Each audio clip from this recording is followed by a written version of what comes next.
And joining me now from London to discuss the maltreatment of Nigerians in China is the Commandant General, Nigerians in Diaspora Mentoring Group, Mr. Alistair Shoyode. Thank you, Mr. Shoyode, for holding on and for being on TVC News. Thank you very much. Let me quickly commend all our Nigerian organizations back home, doing wonderful things to support the government in trying to support people to stay at home and contribute. Thank you. Very well said. More details have emerged about the mistreatment of Nigerians in China. There are videos showing them being led into a warehouse. The reports say they're being driven out of their homes and they're not allowed to lodge in hotels. First of all, what's your immediate reaction to these reports? Well, yes, it's a report that has gone viral and showing how the foreign government are treating Nigerians in their own host nation, which totally is unacceptable. We have seen what the Speaker of the Nigerian House of Assembly, Honorable Speaker Femi, has called their ambassadors the child.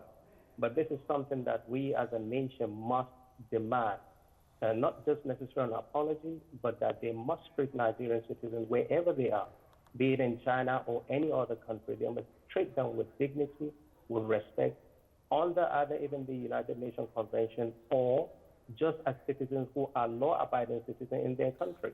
This must be done. Nigeria as a nation must demand for that too. So what are the implications of this treatment for the fight against COVID-19 pandemic? Well, this is something that at least we have never seen before in the world, at least in the modern day, that such things can happen. But here's something that has happened that we are now monitoring. China, as a powerful economic nation, definitely needs the support and the business interests of Nigeria as a nation, which is the reason why now we may presume that they're donating things to do with COVID-19 in Nigeria, maybe $1.5 million worth of equipment. Nevertheless, even the doctors that they have taken to Nigeria are not necessarily there to support the Nigerian health system, but more or less to look after the Chinese citizens that are in Nigeria, which is almost 100,000. Now, compared to the Chinese citizens in Nigeria with the Nigerian citizen in China, which is no more than maybe 50,000 based on account, it means that China definitely is benefiting more economically, socially, and through integration of having their citizen in Nigeria. And Nigeria as a nation is definitely treating them very well. We're giving them business. So this is something that we, as a state, as a nation, must demand. People must be respected wherever they are, not just only in China. Now, these reports, rather, are coming at a time when the Chinese doctors have arrived in Nigeria to offer expert advice on how to tackle the coronavirus pandemic. So following these happenings, what are the larger implications, perhaps diplomatic, for that relationship that is growing? Well, one thing that we have to take into consideration here is that Nigeria as a nation has been treating China really with respect, with dignity. We have been giving them a lot of business. Almost everything that we are doing in Nigeria has a little bit of input from the Chinese government or Chinese private sector. We have given them business. We've given them, in terms of our population as well, we're definitely contributing to their own development.